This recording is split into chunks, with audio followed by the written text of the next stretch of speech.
आएंगे जो परीक्षा में जाने से पहले से जरूर देखें। नंबर 1, वस्तु स्थायित्व का विकास किस अवस्था में होता है? ए मूर्त सक्रियात्मक अवस्था, बी संवेदी प्रेरक अवस्था, सी औपचारिक संक्रियात्मक अवस्था, डी पूर्व सक्रियात्मक अवस्था। इसका सही आंसर होगा बी संवेदी प्रेरक अवस्था। यह जीन पियाजे का सिद्धांत है। नंबर 2, 7 से 11 वर्ष की अवस्था कहलाती है? ए पूर्व शैशवावस्था, बी किशोरावस्था, सी बाल्यावस्था, डी शैशवावस्था। सही आंसर होगा बाल्यावस्था। किशोरावस्था 12 से 18 वर्ष की होती है। शैशवावस्था जन्म से 5 वर्ष तक होती है। इसका सही आंसर होगा बी। नंबर 3, डाल्टन विधि का प्रतिपादन किस वैज्ञानिक को कहा जाता है? A Miss Helen Parkhurst, B William James, C Skinner, D madam Maria Montessori. इसका सही आंसर होगा A Miss Helen Parkhurst. Number 4, CTET के बाल केंद्रित दृष्टिकोण के लिए अनुकूल है? ए रटने पर आधारित परीक्षा, बी समूह कार्य और चर्चा, सी केवल लिखित अभ्यास, डी शिक्षा का लगातार व्याख्यान। सही आंसर इसका होगा बी समूह और कार्य। समूह और कार्य में बच्चे ज़्यादा सीखते हैं। चर्चा करने से बच्चे सीखते हैं और समूह में भी बच्चे जल्दी सीखते हैं। नंबर 5, नैतिक मूल्यों का निर्धारण परिणाम से अधिक इरादों पर करना चाहिए? नंबर 1, सामाजिक अनुकरण, बी दंड आधारित नैतिकता, सी उच्च नैतिक समझ, डी पूर्व सक्रियात्मक सोच। इसका सही आंसर होगा सी उच्च नैतिक समझ। नंबर 6, कोहलर के अनुसार नैतिक विकास किस चीज़ों पर निर्भर करता है? ए सभी में समान, बी चरणबद्धता, सी दंड से नियंत्रित, डी केवल उम्र पर। इसका सही आंसर होगा चरणबद्धता। कभी छठवां कभी सही होगा। नंबर 7, अमूर्त चिंतन का विकास होता है? ए पूर्व सक्रियात्मक, बी मूर्त सक्रियात्मक, सी औपचारिक सक्रियात्मक, डी संवेदी। इसका सही आंसर होगा औपचारिक सक्रियात्मक। 7वां का सी आंसर सही होगा। नंबर 8, किशोर बालक की आयु होती है? किशोरावस्था में बालक की आयु होती है? ए 13 से 19, बी 12 से 19, सी 11 से 17, डी 12 से 18। सही आंसर होगा 12 से 18। 8वां का डी आंसर सही होगा।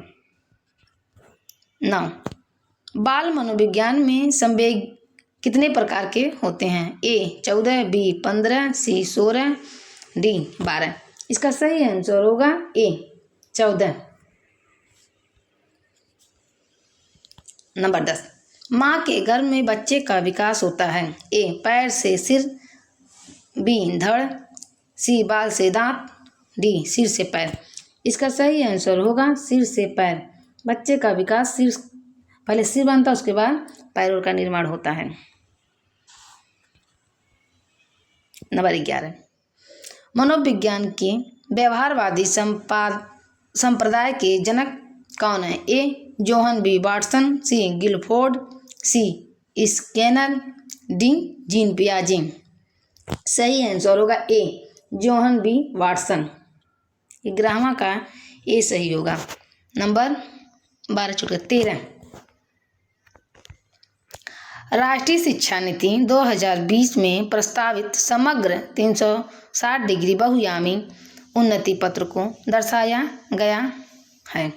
ए विद्यार्थी की संज्ञानात्मक, भावनात्मक एवं मनोज्ञात्मक आयामों में प्रगति, बी विद्यार्थियों की अवधारणाओं में कमियां जिन पर अभिभावक को मेहनत करनी चाहिए, सी विद्यार्थी के प्रदर्शन की दूसरे प्रदेशों में विद्यार्थियों के अंकों से तुलना, डी विद्यार्थियों की संज्ञानात्मक क्षमताओं के अनुसार पहचान कर 8 बिंदु श्रेणी पैमानों पर नामांकन करना चाहिए।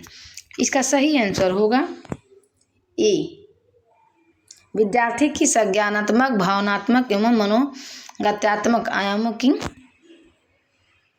ध्यान देना चाहिए।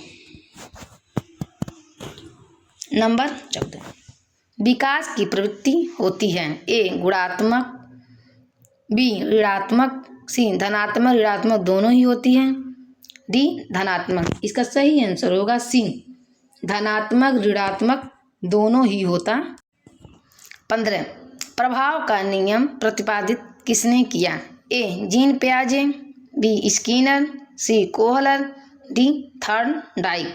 इसका सही आंसर होगा डी थॉर्नडाइक ने, प्रभाव का नियम थॉर्नडाइक ने प्रतिपादित किया। नंबर 16, सर्वप्रथम मनोवैज्ञानिक को किस का विज्ञान कहा गया ए आत्मा, बी चेतना, सी मानव, डी सभी। इसका सही होगा ए आत्मा। पहले के मनोवैज्ञानिकों को आत्मा विज्ञान पर ध्यान देते थे और रिसर्च भी इसी पे करते थे। बाद में ये मन का हुआ, उसके बाद चेतना का। नंबर 17, शिक्षक एवं विद्यार्थियों के मध्य संबंध होना चाहिए ए स्नेह का, बी विश्वास का, सी सम्मान का, डी सभी का। सही आंसर होगा सभी का, क्योंकि शिक्षक और विद्यार्थियों के बीच स्नेह होना चाहिए, शिक्षक और विद्यार्थियों के बीच विश्वास भी होना चाहिए और सम्मान। शिक्षक को भी विद्यार्थी का सम्मान करना चाहिए और विद्यार्थी को शिक्षक का सम्मान करना चाहिए। नंबर 18, सील गुड सिद्धांत के प्रतिपादक कौन हैं A Henry Moore, B Thorndike, C William James, D Allport. इसका सही आंसर होगा डी अल्टपोर्ट। नंबर 19, कक्षा में विद्यार्थियों की रुचि बनाए रखने के लिए एक शिक्षक को करना चाहिए ए चर्चा करना चाहिए, बी सैंपल का प्रयोग करना चाहिए, सी कहानी सुनाना चाहिए, डी प्रश्न पूछना चाहिए। इसका सही आंसर होगा डी प्रश्न पूछना चाहिए, क्योंकि जब क्लास में बच्चे बहुत ज़्यादा शोर करें, उनका ध्यान केंद्रित करने के लिए बच्चों से प्रश्न पूछना चाहिए, क्योंकि बच्चों का ध्यान उत्तर देने पर केंद्रित हो जाएगा और क्लास का माहौल शांत हो जाएगा। 20, एक बालक साइकिल सीखने के बाद स्कूटर सीखने में प्रशिक्षण का स्थानांतरण होगा एक बच्चे में ए ऋणात्मक स्थानांतरण, बी शून्यात्मक स्थानांतरण, सी धनात्मक स्थानांतरण, डी गति स्थानांतरण। इसका सही आंसर होगा धनात्मक स्थानांतरण, क्योंकि बच्चा साइकिल सीख रहा है, उसको स्कूटर भी सीख रहा है। नंबर 21, आधुनिक मनोविज्ञान के जनक किसे कहा जाता है ए थॉर्नडाइक, बी जीन पियाजे, सी स्किनर, डी विलियम जेम्स। इसका सही आंसर होगा डी विलियम जेम्स।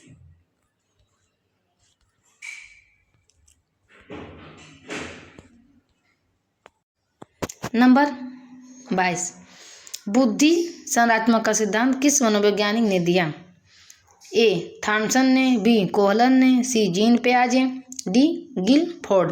इसका सही आंसर होगा गिलफोर्ड ने दिया।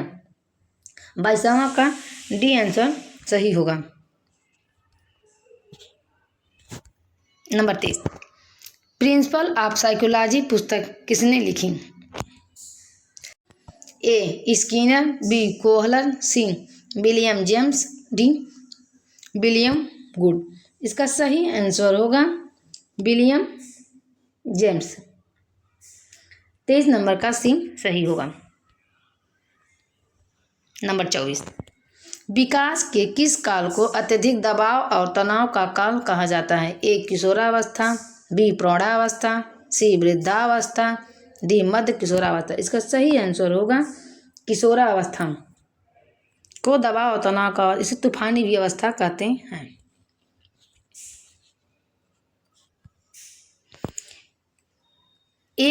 नंबर 25, एक बालक गर्म स्टोव को छूता है जिससे उसका हाथ जल जाता है, जिसे दोबारा वह स्टोव को नहीं छूता, बालक का यह व्यवहार कहलाता है ए परिपक्ववाद, बी बुद्धि वृद्धि, सी अधिगम, डी अनुभव।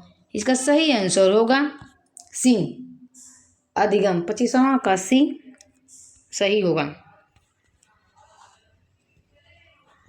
नंबर 26 NCF 2005 की रूपरेखा किसने तैयार की?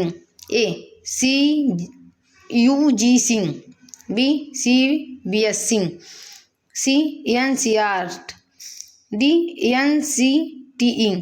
इसका सही आंसर होगा NCERT ने रूपरेखा तैयार की। नंबर 27 NEP 2005 के अनुसार स्कूली शिक्षा का नया ढांचा क्या है? ए 10 से 2, बी 5 + 3 + 3 + 4, सी 5 + 4 + 4 + 3, डी 3 + 4 + 4 + 5। इसका सही आंसर होगा 5 + 3 + 4। 27वां का बी सही होगा। नंबर 28 सक्रिय अनुबंध का सिद्धांत किस मनोवैज्ञानिक ने दिया? ए कोहलर ने, बी थॉर्नडाइक ने, सी स्किनर ने और डी विलियम जेम्स ने। इसका सही आंसर होगा सी स्किनर ने सक्रिय अनुबंध का सिद्धांत। दोस्तों अगर वीडियो पसंद है लाइक सब्सक्राइब करें, कोई गलती हो तो